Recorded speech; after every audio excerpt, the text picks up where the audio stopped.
by Cambridge University Press. This recording is copyright. Hello, this is land transport information at Toronto Airport. How may I help you? Oh, good morning. I'm flying to Toronto Airport next week and I need to get to a town called, Milton. Could you tell me how I can get there? Milton, did you say? Let me see. I think that's about 150 miles southwest of here. In fact, it's 147 miles to be exact. So it'll take you at least, say, 3 to 4 hours by road. Wow, is it as far as that? Yes, I'm afraid so. But you have a number of options to get you there, and you can always rent a car right here at the airport, of course. Right. Well, I don't really want to drive myself, so I'd like more information about public transport. Okay. In that case, the quickest and most comfortable is a cab, and of course there are always plenty available, but it'll cost you. You can also take a Greyhound bus, or there's an airport shuttle service to Milton. I think for that kind of distance a cab would be way beyond my budget. But the bus sounds okay. Can you tell me how much that would cost? Sure. Let's see, that would be $15 one way, or $27.50 return. That's on the Greyhound. Ah, that's quite cheap. Great. Whereabouts does it stop in Milton? It goes directly from the airport here to the city center, and it's pretty fast. But you have to bear in mind that there is only one departure a day, so it depends what time your flight gets in. Ah, of course. Hang on. Oh, we're due to get there at 11:30 a.m. Too bad. The bus leaves at 3:45, so you would have quite a wait, more than 4 hours. Oh, I see. Well, what about the shuttle you mentioned? Okay, that's the airport shuttle that will take you from the airport right to your hotel or private address. It's a door-to-door service, and it would suit you much better because there's one every 2 hours. So how much does that cost? Let's see. Yeah, that's $35 one way, $65 return. So I guess it's a bit more expensive than the Greyhound. Oh, that doesn't sound too bad, especially if it'll take me straight to the hotel. But you do need to reserve a seat. Okay. Is it possible to make a booking right now, through you? Sure.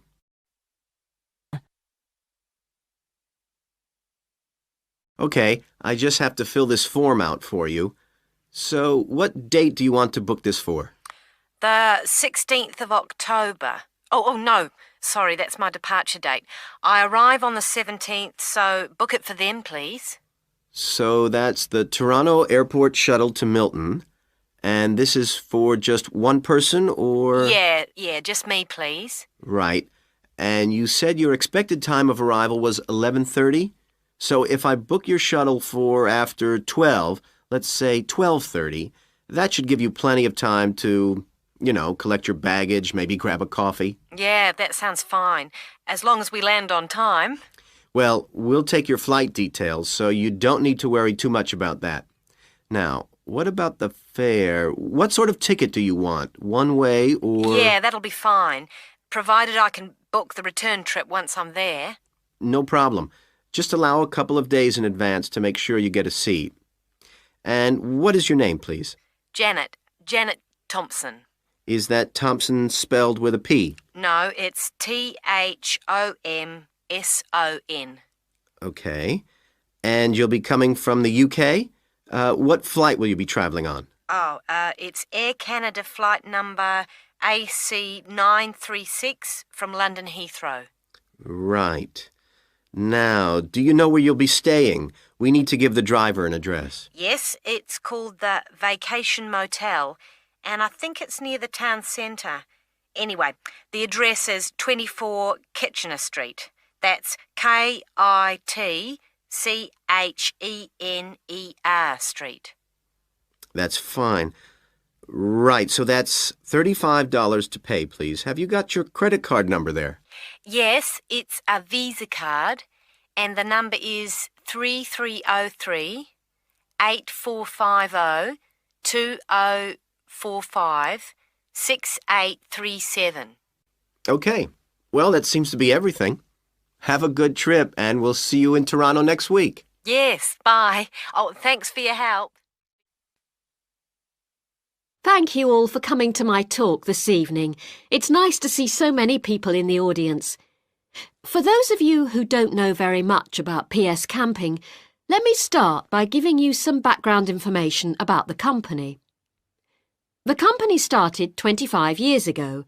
It actually opened as a retail chain selling camping equipment, and then, 20 years ago, it bought a small number of campsites in the UK and began offering camping holidays.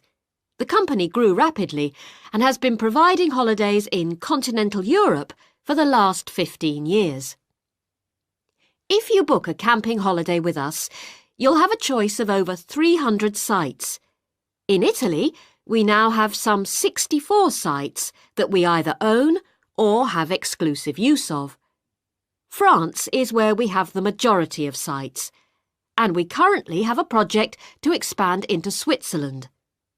We also have a number of sites in northern Spain, particularly in the mountainous region of Picos de Europa. We've upgraded all these Spanish sites and improved them considerably from their original 3-star rating. We believe our holidays offer superb facilities for the whole family. Parents who want their children to be fully occupied for all or part of the day can take advantage of our children's activities. These are organised by our well-qualified and enthusiastic staff. Each day kicks off with a sports match, perhaps football or volleyball, followed by an hour of drama for everyone. This may include singing or dancing, mime or other activities. In the afternoon, there's a different art activity for each day of the week, including a poster competition or model making. What's more, our sites are truly child-friendly, and with this in mind, we operate a no-noise rule in the evenings. Children's evening activities usually finish at 9:30 or occasionally 10, and from 10:30 holidaymakers are expected to be quiet in the areas where there are tents. We want nothing to go wrong on a PS Camping holiday, but if it does, we also want all our customers to be insured. If you haven't organised an annual insurance policy of your own, you'll need to take out the low-cost cover we offer, and we require that you arrange this when you make your holiday reservation. There are many advantages to choosing PS Camping and to recommending it to others. As a regular customer, you'll be kept informed of special offers, and your friends can benefit from 10% off their holiday, or book a luxury tent for the price of a standard one. In return, we'll send you a thank you present, which you can choose from a list of high-quality items. When it comes to our tents, these are equipped to the highest standard. We really do think of every essential detail, from an oven and cooking rings fuelled by bottled gas to mirrors in the bedroom areas. If you don't want to cook indoors, you can borrow a barbecue if you ask in advance for one to be made available. And there's even a picnic blanket to sit on outside your tent. Inside, a box of games and toys can be found, and children's tents can be hired if required. All tents have a fridge, and if you want to spend the day on the beach, for example, ask for a specially designed PS Camping cool box, which will keep your food and drinks chilled. There are excellent washing facilities at all our sites, with washing machines and clothes lines in the central areas, along with mops and buckets in case your tent needs cleaning during your stay. All sites have a cafe and/or a shop for those who'd rather eat in than dine at a local restaurant. 23. Well, you've both been looking at different styles of managing individuals in companies and the workplace. How's the research going, Philip? Well, I've been looking at why individualism, individual differences, are such an important area of management studies. When you think about any organisation, be it a family business or a multinational company, they're all fundamentally a group of people working together. But it's what these individuals contribute to their places of work that makes you realise how important they are. Of course, they bring different ideas, but it's also their attitudes and their experiences of learning. Diversity is important in these areas too. So why do people behave so differently from one another at work? There are lots of reasons, but research has shown that a lot of it comes down to personality. And the other factor is gender. It's a well-known fact that men and women do lots of things in different ways, and the workplace is no different. Did you look at the effects of this variation on companies? Yes, I did.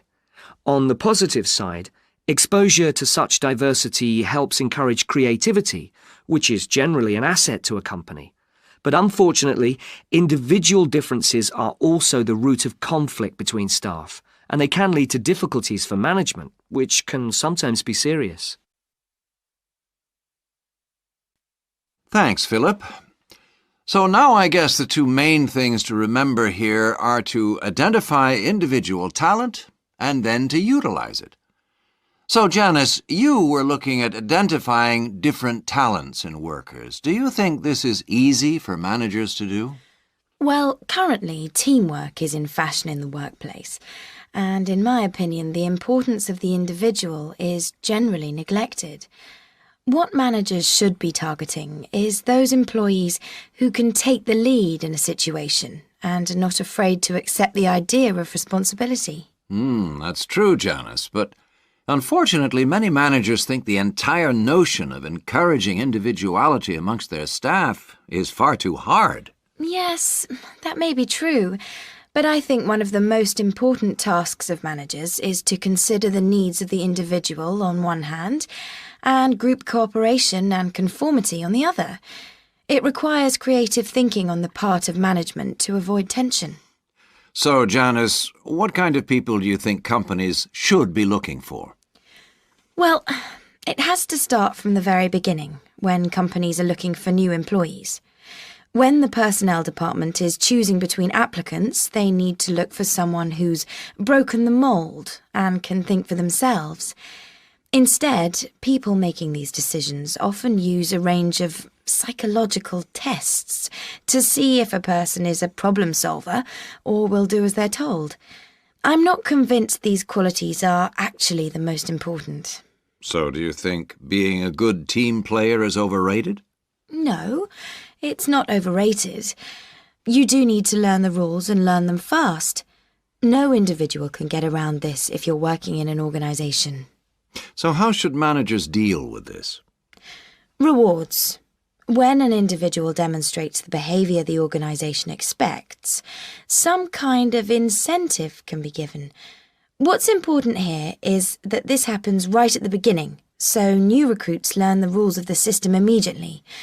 Also, the incentive should be something the individual actually wants, and this isn't always just money. To come back to you, Philip, you were saying that recognition of good performers is essential. Now, what else should managers be looking for? Well, managing people means you not only have an understanding of your employees, but you also recognise the culture of the organisation. In fact, for some organisations, creativity and individuality may be the last thing they want to see during working hours. Very true. Yes, but managing people isn't as easy as it looks. For example, change in the workplace can be quite tricky, especially if there's a need to increase profit. And at times like these, managers may have to give priority to profit rather than individual staff needs. Yes, and that creates difficult situations for people. Yes, but what's important is that managers are able to deal with quite high levels of personal stress.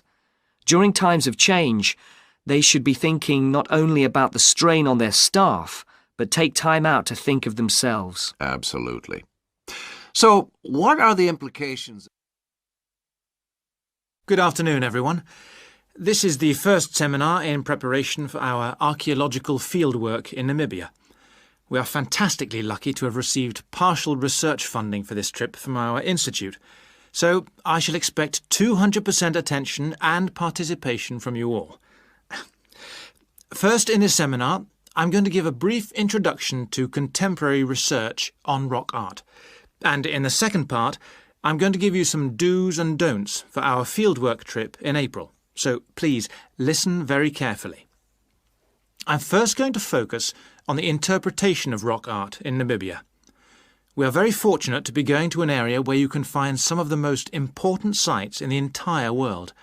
And I hope to show you how easy it is for everyone to make mistakes in looking at cultures which are different from our own, the first and most important lesson we have to learn. In Namibia, there are both paintings and engravings. That's where the surface of the rock is cut out. Many of the engravings show footprints of animals, and most scholars used to think that the purpose of these was simple and obvious. This rock art was like a school book with pictures to teach children about tracks, which track belonged to which animal, giraffe, lion, and so on. But there were some mysteries. First, when you look at a typical Namibian painting or engraving, you see the tracks are repeated. There are dozens of tracks for the same animal. Well, you'd expect just one clear illustration if the the aim was to teach tracking. Now, there were two more problems. Why are some of the engravings of animals very accurate, as you'd expect, all clearly identifiable, and others quite unrealistic? And another mystery. Some of these unrealistic animals, that's in the engravings, seem to be half human. Some, for example, have got human faces. Many researchers now think that these were pictures the wise men engraved of themselves. They believed they could use magic to control the animals they had drawn, so the hunters could then catch them for food. This shows you some of the dangers of coming from one culture to another, as we'll be doing, without understanding it fully. Scholars imagined that children looked at rock art pictures to learn to track, just because they themselves had learnt skills from pictures. Many researchers now believe that rock art had a much more complex purpose, and we'll talk more about it next week.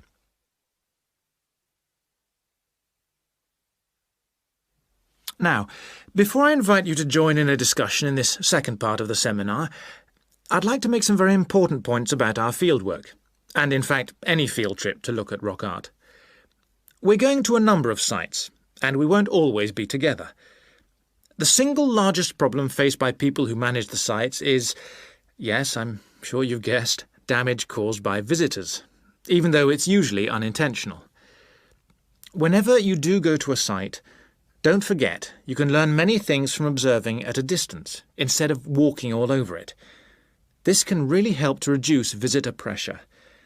People often say, well, there's only 2 of us, and just this one time. But maybe thousands of people are saying the same thing. And then some basic rules to guide you. We'll have our own camp near a village, but remember never to camp on a site if you go on your own. It may be disrespectful to the people of that culture, and certainly don't make fires, however romantic it may seem. It's really dangerous in dry areas, and you can easily burn priceless undiscovered material by doing so. So, how are we going to enjoy the rock art on our field trip? By looking at it, drawing it, and photographing it. Never by touching it or even tracing it. Rock art is fragile and precious. Remember that climbing on rocks and in caves can destroy in a moment what has lasted for centuries. So, no heroics in Namibia, please. Try to be extra careful and help others to be too. Oh, and lastly, please don't even move rocks or branches to take photographs. You should leave the site intact. I'm sure I can rely on you to do that. Well, that's about all I want to say before today's first discussion. But if you have any questions, please ask them now. Oh, and don't forget you'll find some fascinating information about worldwide sites on the internet. Right, first question then.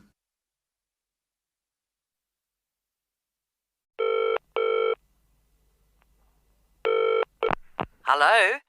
Motor Insurance Department? Oh, hello. I'd like to ask about insurance for my car. Yes, of course. I'll just take a few details. What's your name? Patrick Jones. And your address? It's 27 Bank Road. 27 Bank Road. Is that in Greendale? Yes.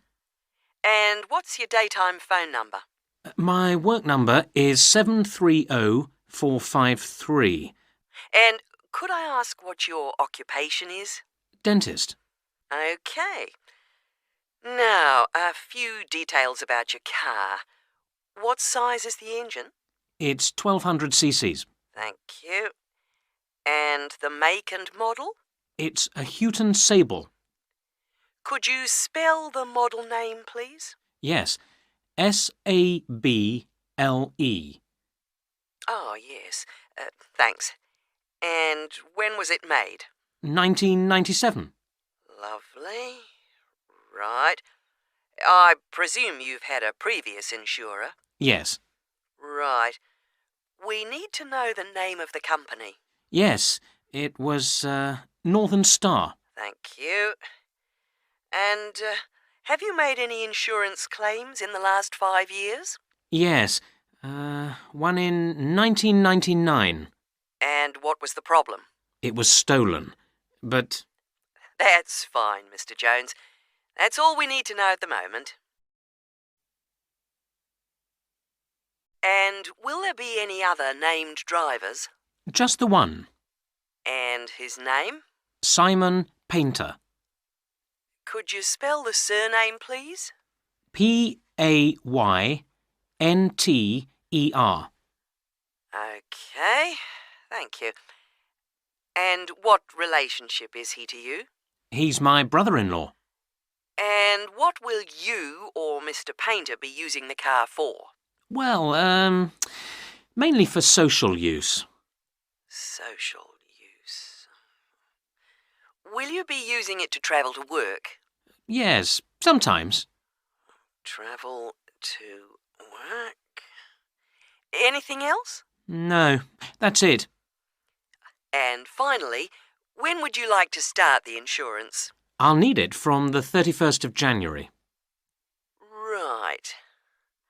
Mr. Jones, I'm getting a couple of quotes coming up on the computer now, and the best bet looks like being with a company called Red Flag. Yeah? And that comes out at $450 per year. Oh, well, that seems okay. It's quite a bit lower than I've been paying up to now. Great. So, would you like me to go ahead with that? Sure, why not? How would you like to pay? Thank you for calling the tourist line. There are many different ways of getting round the city, and we'd like to suggest some you may not have thought of.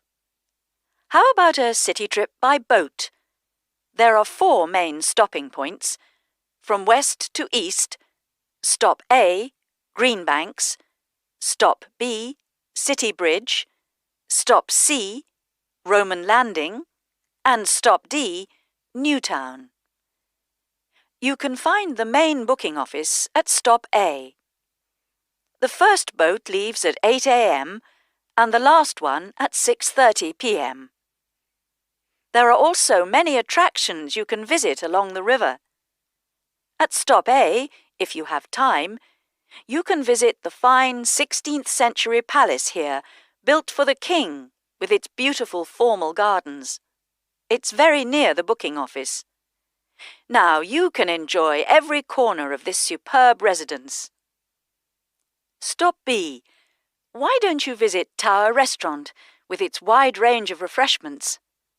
This is a place where you can sit and enjoy the wonderful views over the old commercial and banking centre of the city. Stop C is the area where, in the 1st century AD, invading soldiers crossed the river. This was much shallower than it is now. That's why this area is called Roman Landing. There's an interactive museum to visit here, with a large shop which has a good range of local history books. At the furthest point of the trip, Stop D, the most exciting place to visit is the new entertainment complex with 7-screen cinema, bowling alley, and video games arcade. Besides the boat tours, there are city buses. 2 companies offer special services.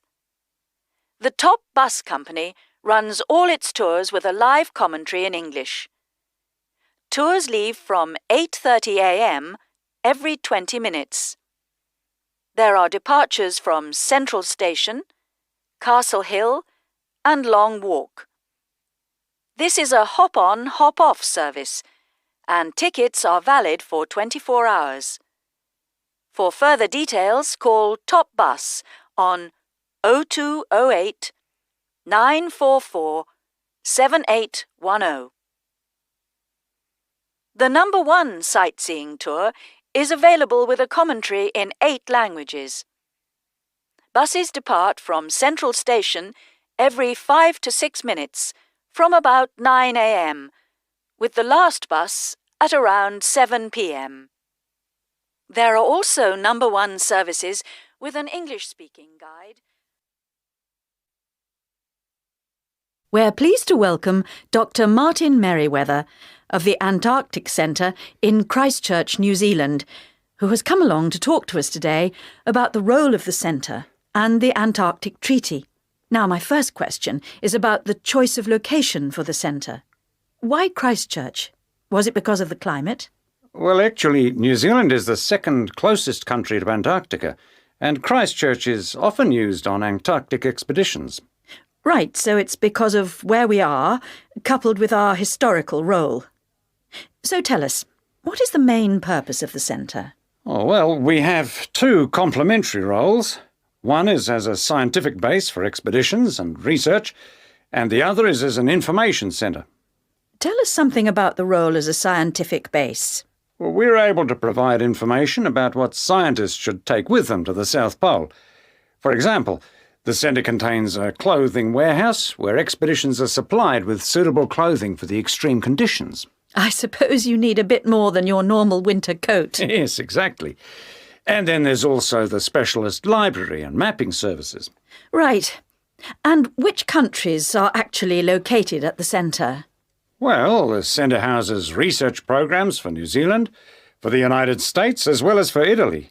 There's even a US post office at the American Air Force Base here. Really? And what does the visitor centre offer?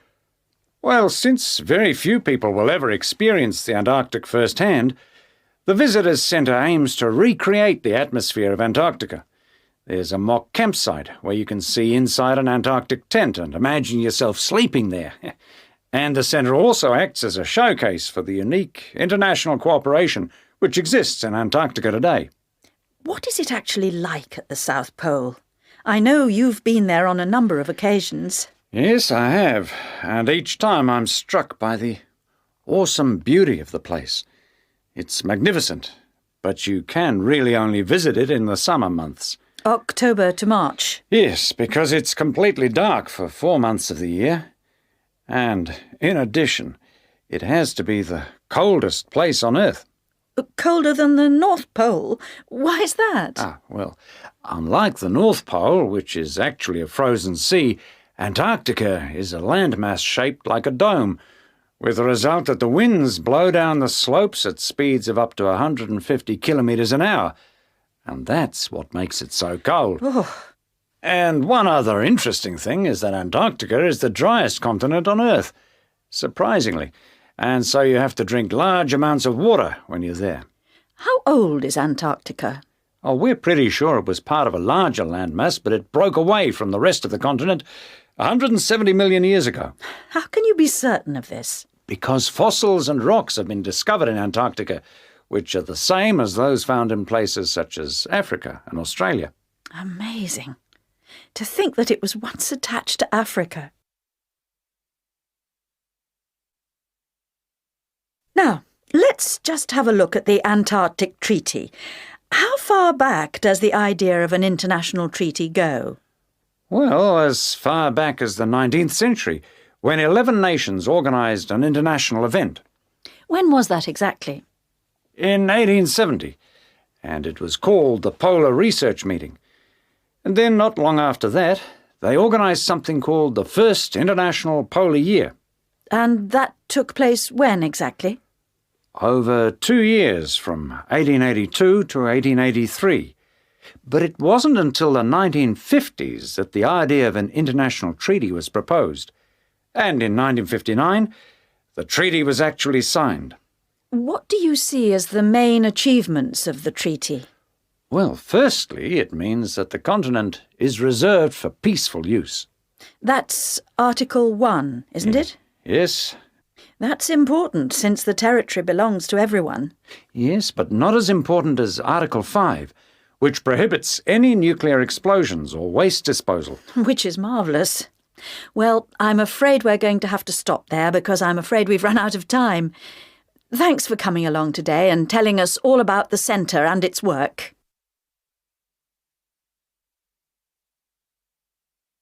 My topic is handedness, whether in different sports it is better to be left or right-sided, or whether a more balanced approach is more successful. I'm left-handed myself, and I actually didn't see any relevance to my own life when I happened to start reading an article by a sports psychologist called Peter Matthews. He spent the first part of the article talking about handedness in music instead of sport, which I have to say almost put me off from reading further. But what I soon became struck by was the sheer volume of both observation and investigation he had done in many different sports, and I felt persuaded that what he had to say would be of real interest. I think Matthews' findings will be beneficial, not so much in helping sports people to work on their weaker side, but more that they can help them identify the most suitable strategies to use in a given game. Although most trainers know how important handedness is, at present they are rather reluctant to make use of the insights scientists like Matthews can give, which I think is rather short-sighted, because focusing on individual flexibility is only part of the story. Anyway, back to the article. Matthews found a German study which looked at what he called mixed-handedness, that is, the capacity to use both left and right hands equally. It looked at mixed-handedness in 40 musicians on a variety of instruments. Researchers examined a number of variables. For example, type of instrument played, regularity of practice undertaken, and length of time playing instrument, and found the following. Keyboard players had high levels of mixed-handedness, whereas string players like cellists and violinists strongly favored one hand. Also, those who started younger were more mixed-handed. Matthews also reports studies of handedness in apes. Apes get a large proportion of their food by fishing ants from anthills. The studies show that apes, like humans, show handedness, though for them right and left-handedness is about equal, whereas about 85% of humans are right-handed. Studies showed that apes consistently using the same hand fished out 30% more ants than those varying between the two. Matthews started researching several different sports and found different types of handedness in each. By the way, he uses handedness to refer to the dominant side for feet and eyes as well as hands. Anyway, his team measured the hand, feet, and eyes of 2,611 players and found that there were really three main types of laterality. Mixed, you work equally well on both sides, both hand and eye. Single, you tend to favor one side, but both hand and eye favor the same side. And cross-laterality, a player's hands and eyes favor only one side, but they are opposite sides. Let's start with hockey. Matthews found that it was best to be mixed-handed. This is because a hockey stick must be deployed in two directions. It would be a drawback to have hand or eye favoring one side. An interesting finding is that mixed-handed hockey players were significantly more confident than their single-handed counterparts. Things are slightly different in racket sports like tennis. Here, the important thing is to have the dominant hand and eye on the one side. This means that there is a bigger area of vision on the side where most of the action occurs. If a player is cross-lateral, the racket is invisible from the dominant eye for much of the swing. It means that they can only make corrections much later, and often the damage has been done by then. And moving to a rather different type of sport, which involves large but precise movements, gymnastics. It's been found that cross-hand-eye favoring is best. The predominant reason for this is because it aids balance, which is, of course, absolutely central to performance in this sport. Good morning. Oh, good morning. Is this, room number 26? Yes, that's right. So, is this the Student Job Centre? It certainly is. How can I help you? Well, actually, I'm looking for a job, a part-time job. Do you have anything available at the moment? Yes. Are you a registered student? I'm afraid this service is only available to full-time students. Yes, I am. I'm doing a degree in business studies. Here's my student card. Which year are you in? Well, I've been at uni for 4 years, but I'm in the 3rd year because I took last year off. Right. Well, let's just have a look at what positions are available at the moment. There's a job working at the reception desk at the sports centre for 3 evenings a week. That's Wednesdays, Thursdays and Fridays. Oh, that sounds like fun, but unfortunately I have evening lectures, so that's not possible, I'm afraid. Is there anything during the day? OK, that's no good then. What about cleaning? There's a position for a cleaner at the childcare centre. Right. But you'd need to be there at 6 a.m. Does that appeal? 6 o'clock in the morning? Oh, that's far too early for me, I'm afraid. I'd never make it that early in the morning. Well, there was a position going in the computer lab for 3 days a week that might be OK. Here it is. No, it's in the library, not the lab. Clerical assistant required. I think it mostly involves putting the books back on the shelves. Oh, no, hang on. It's for Wednesday and Friday evenings again. No, I can't manage that because of the lectures. OK, I'm getting the idea. Look, I'll just get a few details from you anyway, and then we can check through the list and see what comes up. We'll fill in the personal details on this application form first, if that's OK. Yeah, that's fine. Now, what's your name again? Anita Newman. That's Newman. And your address, Anita? I'm in one of the halls of residence for postgraduate students. You know, International House. OK, that's easy. What's your room number there? Room B569. No, sorry, B659. I always get that wrong. I haven't been living there very long. Do you have any other skills? Typing, languages, that sort of thing? Well, I speak some Japanese. Right, I'll make a note of that. Now, let's see what else is available. What do you think of administrative work? There's a position for an office assistant at the English Language Centre. That sounds interesting. It's for 3 days a week, Monday, Friday and Saturday mornings. Interested? I was hoping to have Saturdays free, but I need the work, so... Can you tell me what the job involves? Yep, sure. It says here that you'll be required to deal with student inquiries and answer the phone. I'm sure I can handle all that without a problem. Great. Well, would you like me to arrange an interview for you? Say Friday morning around 10? Can we make it a bit later? Unfortunately, I've got something to do at 10. Would that be OK? Not a problem. How about 11:30? Hope it works out for you, Anita. Me too. And thanks for all your help. Good morning. I'm very pleased to have been invited along to your club to talk about our charity-sponsored walking holiday for education aid. I'll start by giving you a brief overview of what it entails. First of all, let me explain what we mean by sponsored here. This is where people promise to donate money to the charity if you achieve your goal, in this case to walk a certain number of miles. Basically, we are organising a 10-day holiday from the 6th to the 16th of November, with 8 days actual walking, trekking in the Samira Mountains.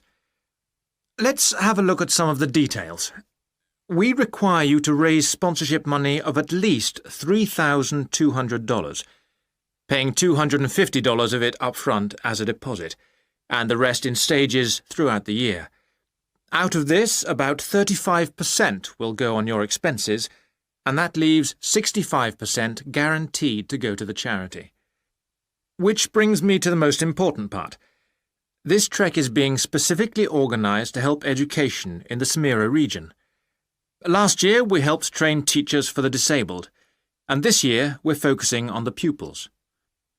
Each of the walkers' sponsorship money will go to help an individual special needs pupil in one of the mountain schools. In the second part of the talk, I'll be giving you a lot more details. But back to the basic information. Age limits. This is the second time we've run this kind of holiday, and on the first we even had an 80-year-old. But we found it was wise to establish limits this time. You have to be at least 18, and the top limit is now 70, though you need to obtain a health certificate from your doctor if you are over 60 years old. Now, the Samira Mountains are among the highest in the world, but you mustn't be too daunted. We will mainly be trekking in the foothills only, although there will be spectacular views even in the foothills. However, you will need to be extremely fit if you aren't now and you're interested in coming with us. You have plenty of time to get into shape. You'll be sleeping in tents, so you must have quite a bit of equipment with you, but you will be helped by local assistants. Your bedding and so forth will be carried by them. We ask that you only walk with a small rucksack with needs for the day. I don't think I've really said enough about the marvellous area you'll be walking in. Let's have a look at some of the sights you'll be seeing. Apart from these spectacular snow-covered peaks and valleys, there are marvellous historic villages. The area has been famous for centuries for making beautiful carpets, although recently there has been a trend to move into weaving blankets and wood carving. The people are extremely friendly and welcoming. We deliberately keep the party small in size to minimise disruption to people and landscape. I hope that there are still some people interested. I will be distributing leaflets at the end where you can find out more information. But just for the moment, I'll outline the itinerary, the main high points of the holiday. Obviously, you'll start by flying out to Kishbar, the capital city, on day 1. After a couple of days to acclimatise yourself, you'll start the trek on day 3, walking through the enormous Katiba forest, which will take the whole of the day. Day 4 takes us higher up, going through the foothills, past a number of villages, and visiting a school for the disabled in Sohan. Then you have a rest day, that's day 5, before going to the spectacular Kumi Temple, with 12th century carvings, set in a small forest by a lake, and that's day 6, the highlight for many. We stay near there for day 7, because then comes the hardest day, walking through very mountainous country, but culminating in a swim in the Partey Falls. This is the highest waterfall in the region. Day 9 is much easier, with part of the day spent in a village where they make some of the gorgeous red blankets. Then back down to Kishbar and the journey home. So, you can see it's a pretty packed timetable. Thanks to all of you for coming along today to hear about how the Robotic Float project is helping with ocean research. Well, first of all, we'll look at what a robotic float does and its use. So let's start with the device itself. It looks a bit like a cigar, and it's about 1.5 meters long. More importantly, it's full of equipment that's designed to collect data, so it can help us in building up a profile of different factors which work together within the world's oceans. Sounds like a big project. Isn't it too big for one country to undertake? That's quite true, but this project is a really good example of international cooperation. Over the last 5 years, scientists from 13 countries have been taking part in the project and launching floats in their area of ocean control. And next year this number will rise to 14 when Indonesia joins the project. That's impressive. But let's move on to how floats work. The operational cycle goes like this. Each of the floats is dropped in the ocean from a boat at a set point and activated from a satellite. Then the float immediately sinks about 2,000 metres. That's 2 whole kilometres down in the water. It stays at this depth for about 10 days and is carried around by the currents which operate in the ocean at this level. During this time, it's possible for it to cover quite large distances, but the average is 50 kilometres. So, what is it actually recording? Well, at this stage, nothing. But as it rises to the surface, it collects all sorts of data. Most importantly, variations in salinity, that's salt levels, and the changes in temperature, a bit like underwater weather balloons. Then, when it gets back to the surface, all the data it's collected is beamed up to the satellite. After about 5 hours on the surface, the float automatically sinks, beginning the whole process again. What happens to the data? Well, the information is transferred direct to onshore meteorological stations, like our one in Hobart, and within 4 hours the findings can be on computers, and they can be mapped and analysed.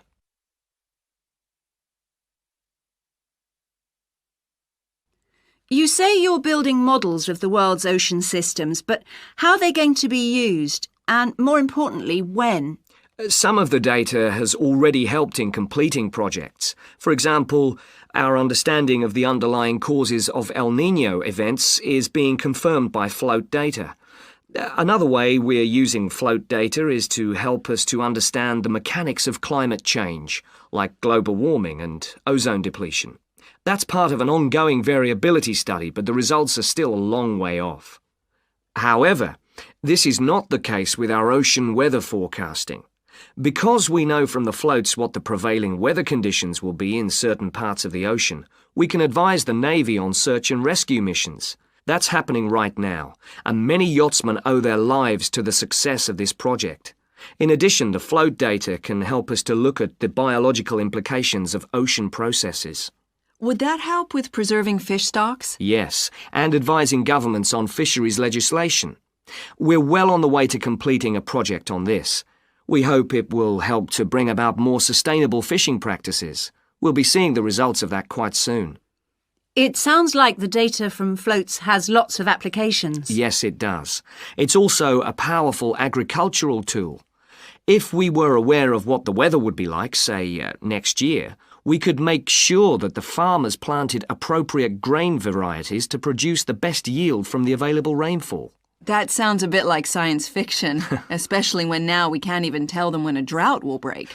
I agree that this concept is still a long way in the future, but it will come eventually, and the float data will have made a contribution. Good morning, everyone. Today's lecture forms part of the Hospitality and Tourism module. Last week, I looked at the economy end of the hotel business. This week, I'm going to discuss the luxury end of the market. Let's consider the following scenario.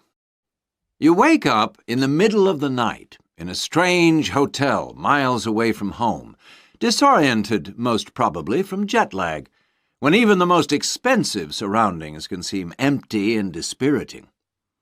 You have paid a great deal of money to stay in this first-class hotel with its contemporary technology, but according to recent research carried out by an international travel and public relations company, all is not well. The research suggests that even the most opulent, luxurious hotels seem to have underestimated the most basic needs of their customers, be they traveling for work or pleasure. The need to feel at home in surroundings which are both familiar and inviting. Do these findings, however, apply only to hotels situated in particular areas? Is it possible that the external environment can affect a guest's well-being? The company's research covered a whole range of different hotel types, both independent hotels and those which are part of large chains. They investigated chic so-called boutique hotels in the heart of downtown business districts, stately mansions located in the depths of beautiful countryside, and plush hotels built at the edge of tropical beaches, surrounded by palm trees and idyllic blue ocean. And the research concluded that what was outside the hotel building simply didn't matter. This is a fascinating revelation, and those of you hoping to move into careers in the travel and leisure industry would be well advised to look at the findings in more detail. But back to the main point of this lecture, the need to feel at home. What can the hotel industry do about it? And is the very idea so subjective that it's impossible to do anything about it on a global basis?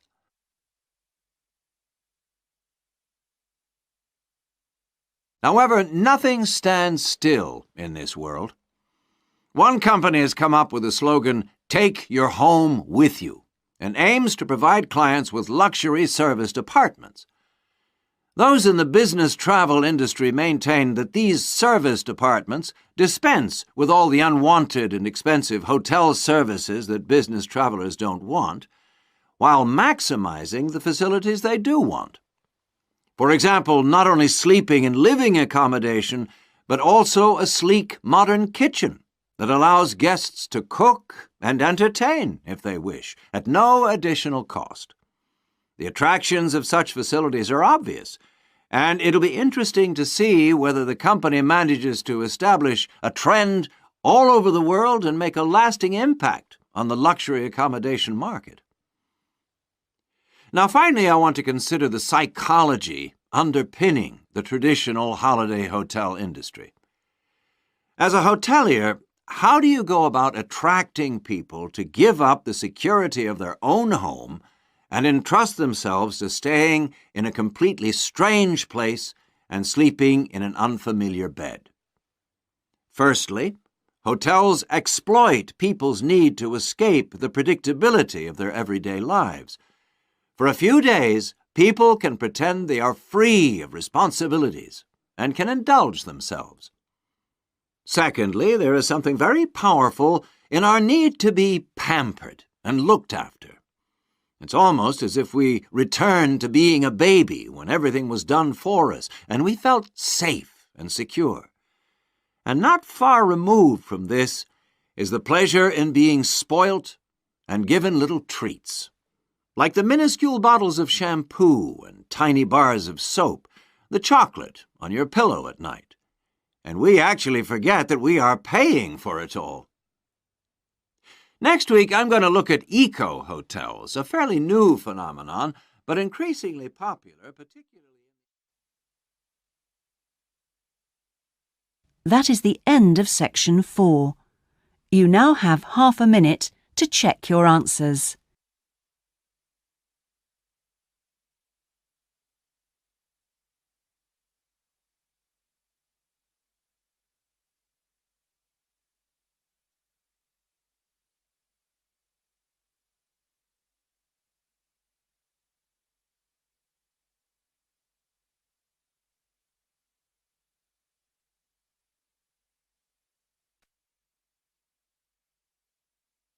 Yes, what can I do for you? My friend is in homestay, and she really enjoys it, so I'd like to join a family as well. Okay, so let me get some details. What's your name? My name is Keiko Yuchini. Could you spell your family name for me? It's Yuchini. That's Y-U-I-C-H-I-N-I. And your first name? It's Keiko. K-E-I-K-O. That's Keiko Yuchini. Okay. And you're female. And your nationality? I'm Japanese. Right. And could I see your passport, please? Here it is. Okay. Your passport number is JO6337. And you're how old? I'm 28 years old. Now, you live at one of the colleges. Which one? Willow College. Room 21C. Right, 21C Willow College. And how long are you planning on staying with Homestay? About 4 months. Longer if I like it. And what course are you enrolled in? Well, I've enrolled for 20 weeks in the Advanced English Studies because I need help with my writing. And I'm nearly at the end of my first 5-week course. OK. Do you have any preference for a family with children or without children? I like young children, but I'd like to be with older people. You know, adults, someone around my age. OK. And what about pets? I am a veterinarian, so that's fine. The more the better.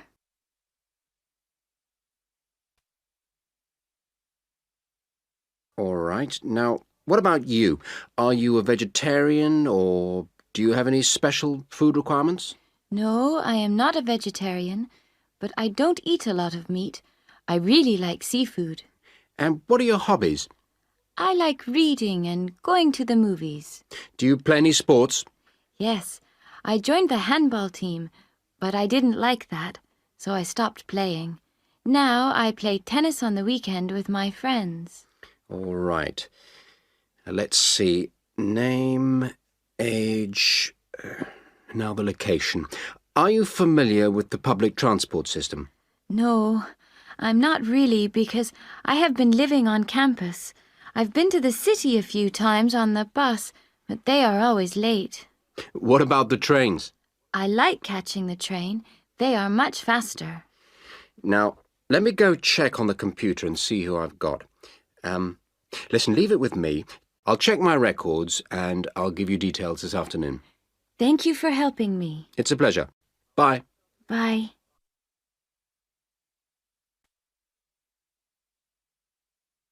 Welcome to all of you. Can everybody see and hear me? Good. I'm Sally, your guide for this tour of the Bicentennial Park. I hope that you're all wearing your most comfortable shoes and that you can keep up the pace. So, let's get underway on our tour around this wonderful park. I'll start today with some general background information. There used to be a lot of factories in this area until the 1960s. Creating the park required the demolition of lots of derelict buildings on the site, so most of the exciting park space all around you was originally warehouses and storehouses. The idea of building a public park here was first discussed when a property developer proposed a high-rise housing development, but the local community wasn't happy. If the land was to be cleaned up, they wanted to use the site for recreation. Residents wanted open space for outdoor activities rather than housing or even an indoor sports complex. Now, to the Bicentennial Park itself. It has two areas, a nature reserve and a formal park with man-made features and gardens. The tall blue and white building in front of us is called the Tower and is the centre point for the formal gardens. It stands 12 metres high, so follow me up the stairs to where we can take advantage of the fantastic views.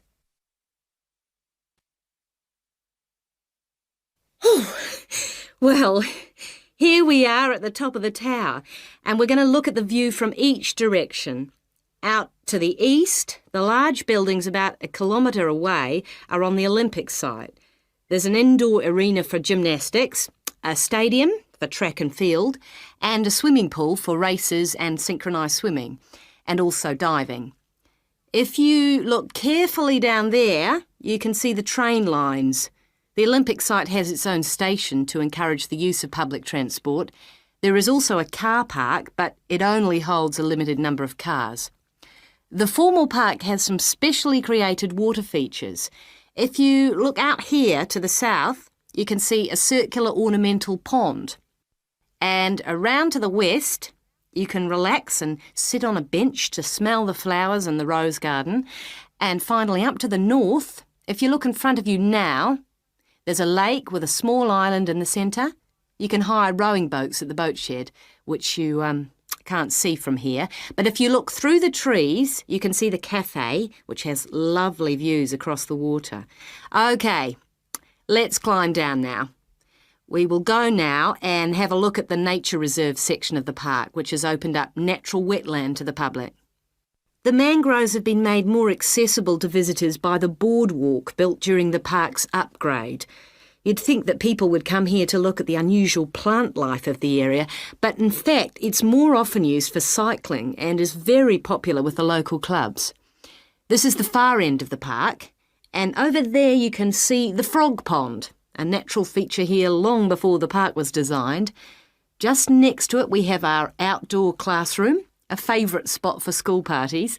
The area is now most often used by primary schools for biology lessons. And finally, let's pass by the Waterbird Refuge. This area is in a sheltered part of the estuary. That's why the park's viewing shelter is a favourite spot for bird watchers who can use it to spy through binoculars. You can watch a variety of waterbirds, but most visitors expect to see black swans when they come to the shelter. You might spot one yourself right now. Well, here we are back at our starting point, the Visitors Centre.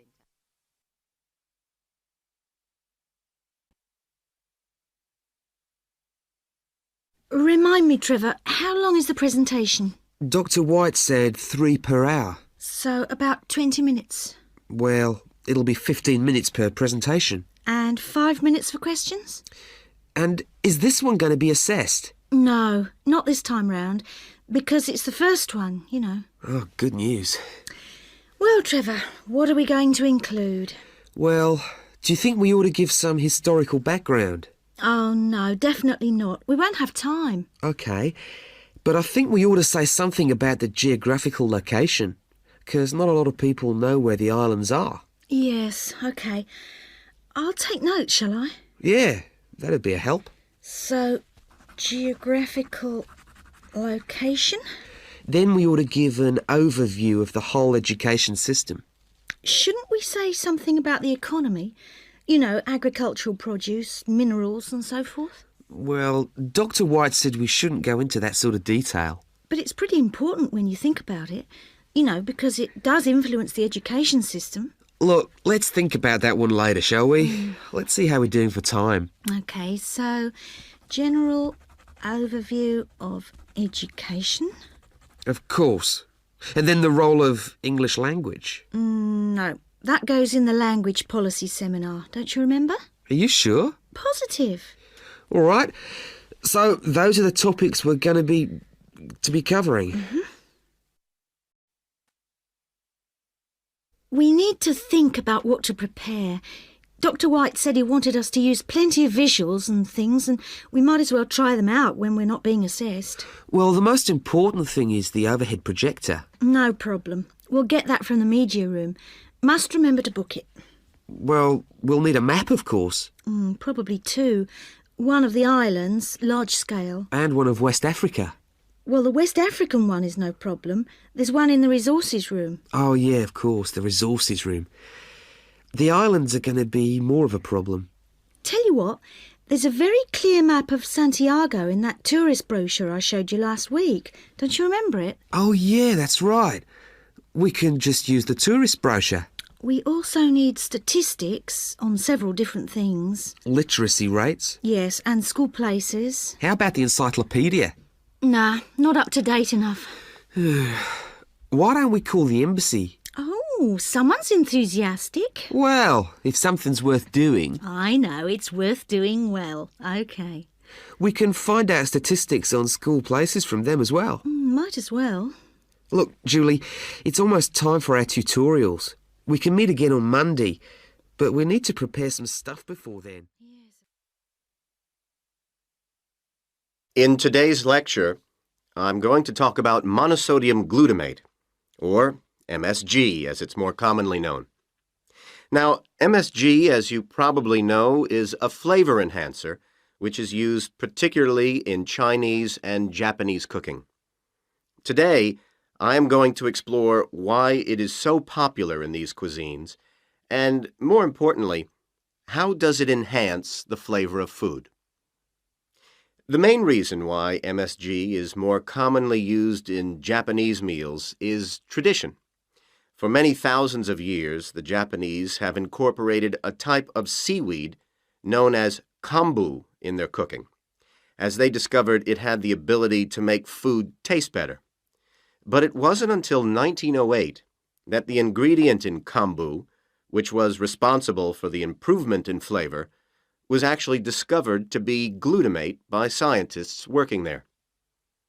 From 1908 until 1956, glutamate was produced commercially in Japan by a very slow and expensive means of extraction. It was in 1956 that the speed of the process was improved and industrial production increased dramatically and still continues to increase to this day. In fact, hundreds of thousands of tons of MSG are produced all over the world today.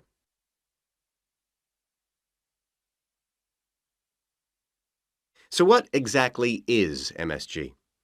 Well, monosodium glutamate contains 78.2% glutamate, 12.2% sodium, and 9.6% water. Glutamate is an amino acid that can be found naturally in all protein-containing foods. So this includes food such as meat and cheese. It is widely known that Chinese and Japanese food contains MSG, but many people don't seem to be aware that it is also used in foods in other parts of the world. For example, it is found in commercially made Italian pizzas, in American fast food, and in Britain, MSG is used in things like potato crisps. So, how exactly does MSG work? Well, in the Western world, we commonly talk of 4 tastes, and I'm sure you're all familiar with the concepts of sweet, sour, bitter, and salt. Well, in 1908, Kikunae Ikeda identified a 5th taste, and it is thought that MSG intensifies this naturally occurring taste in some food. It does make perfect evolutionary sense that we should have the ability to detect or taste glutamate because it is the amino acid which is most common in natural foods.